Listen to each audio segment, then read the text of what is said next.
ಇನ್ನೊಂದು ವಿಷಯ ನೋಡು, ಈ ನಮ್ಮ ಸರಸ ಸಲ್ಲತೆಯನ್ನ ನಿನ್ನ ಗಂಡನಿಗೆ ಗೊತ್ತಾಗಬಾರ್ದು.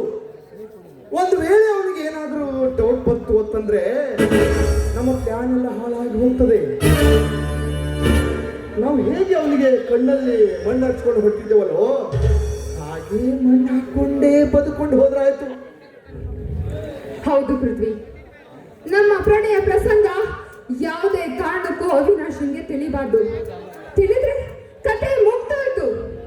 ಇದಕ್ಕೆ ಏನಾದರೂ ಮಾಡಬೇಕು.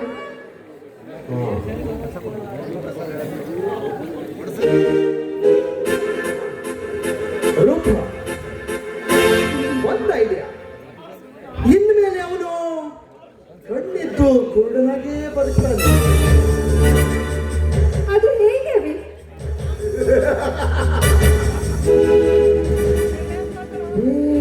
ಸಿಂಪಲ್ ರೂಪ.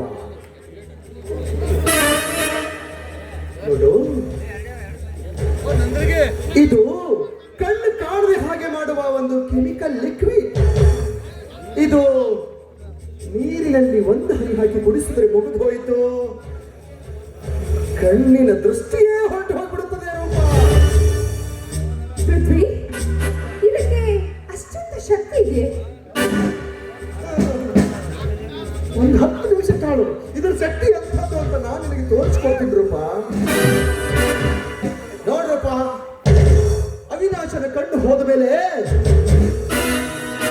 ಅವ್ರ ಮನೆಯಲ್ಲೇ ಯಾರ ಅಡ್ಡಿ ಆತಂಕವಿಲ್ಲದೆ ನಮ್ಮ ಸರಸ ಸಲ್ಲಾಪ ನಡೆಸಬಹುದು. ಹಾ ನೋಡ್ರಪ್ಪ, ಅವಿನಾಶ ಈ ಕಡೆನೇ ಬರ್ತಿದ್ದಾನೆ. ನಾನು ಇಲ್ಲೇ ಮರೆಯಲ್ಲಿ ನಿಂತಿರ್ತೀನಿ. ನೀನು ಹೇಗಾದ್ರೂ ಮಾಡಿ ಅದನ್ನು ನೀರಿನಲ್ಲಿ ಬೆರೆಸಿ ಅವನಿಗೆ ಕುಡಿಸ್ಬಿಡು. ಬಾ, ಇಂಪ ಹೇಳ್ತೀನಿ.